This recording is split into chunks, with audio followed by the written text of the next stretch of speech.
Hey Team Fast Master, what's going on? It's Anthony DeSanto, and I hope this podcast finds you all very well. Thanks for checking into our Fast Master podcast. It's weekly right now. I don't know that we'll always keep it weekly, but we are focused on key topics to impact your business and you as a business professional. So as always, we take a lot of your input to heart, so drop us a line and let us know how we're doing. Today, I'm joined with David Ellis, and we're covering a very important topic as salespeople, and it's dealing with objections. We're going to deal with a couple of key objections, but what Dave will be able to talk through is the approach, anticipating the objections and doing the upfront work to gain knowledge in order to be able to overcome those objections. And he's been doing a very good job both as an FSR and then now leading a team who is able to overcome objections. Dave, welcome to the podcast, and look forward to hearing your overview on how you deal with objections. Many times people listen in order to respond, so they're sort of distracted in what they're going to respond with, rather than listening to understand. And I think the way that you listen to understand somebody, of course, one is you're patient and really listen to them, but two is that you've prepared yourself and you're confident with how you might handle some of the directions.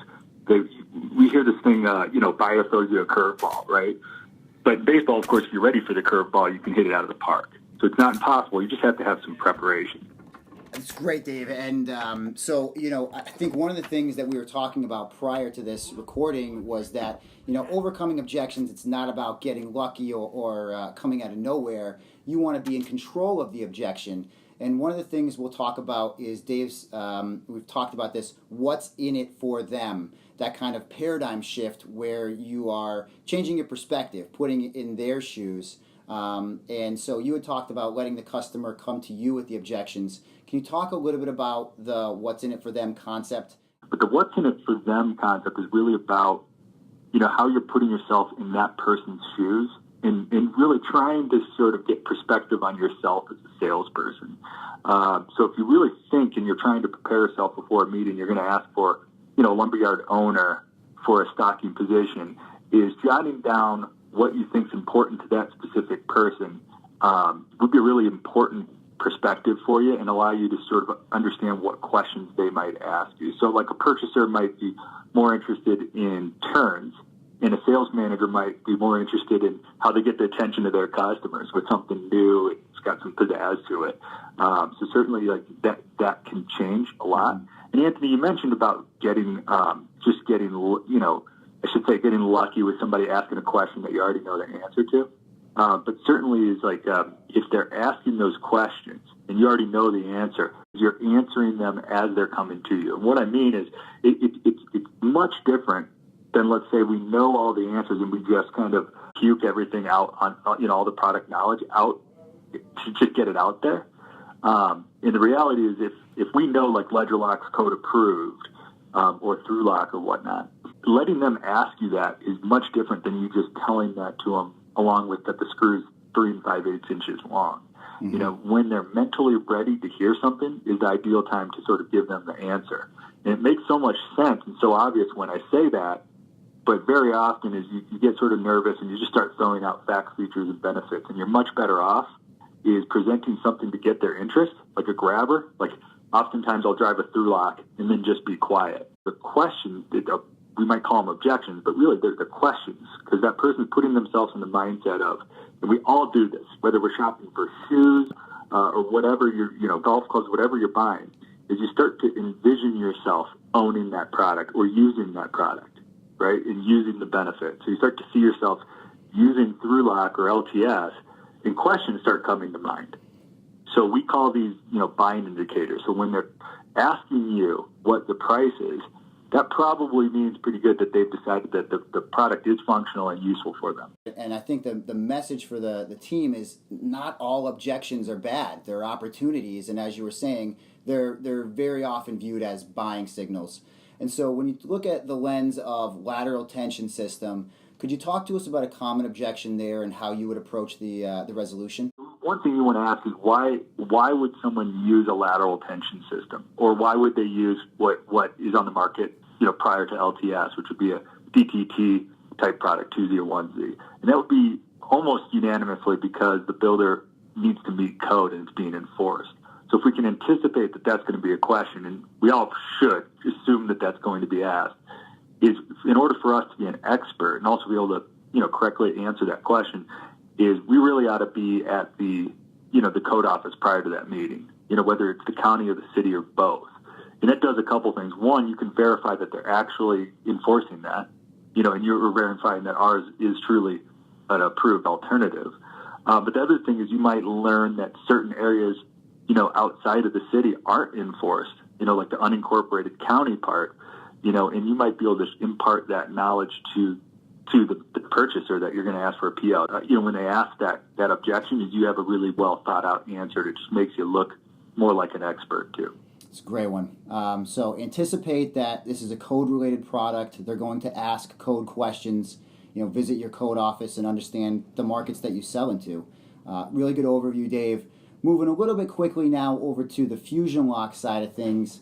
With Fusion Lock, better performing system, but clearly the highest priced hidden fastening system in the market. So we wanted to deal with more, lateral tension was more of the dealer focus. This is now more of the pro end user. But we want to look at the price of the tool or the clips versus the competitive product that a pro might be using. Dave, could you talk to us a little bit about how you go with this objection? So this is a great one because we know it's common. We know for sure. And the reason why I love this one is you got to build yourself ammunition, so to speak, earlier before you're answering that question. Mm-hmm. And what I mean is like when you walk onto a job site, what's the question you generally ask? How's your business doing? It's a common question, but it's not a question that is so innocent, I should say, is that what you want to understand from that is their business just popping, right? So we know our product costs a little bit more. We know it's a lot faster and a lot stronger. So if we can sort of pull out some information from them at that question, they might say, oh man, this product is, or my business is so busy. And I might ask follow-up questions like, well, how long would it take you to build a deck if, Sally homeowner called you tomorrow? They might say Thanksgiving.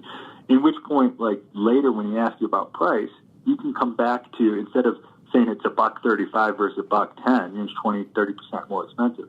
You'd say earlier you told me that your big issue isn't necessarily the price of your decks, or meeting code or whatever. You told me your big issue is that you're basically hamstrung your profitability on how many decks you can build with the crews that you have.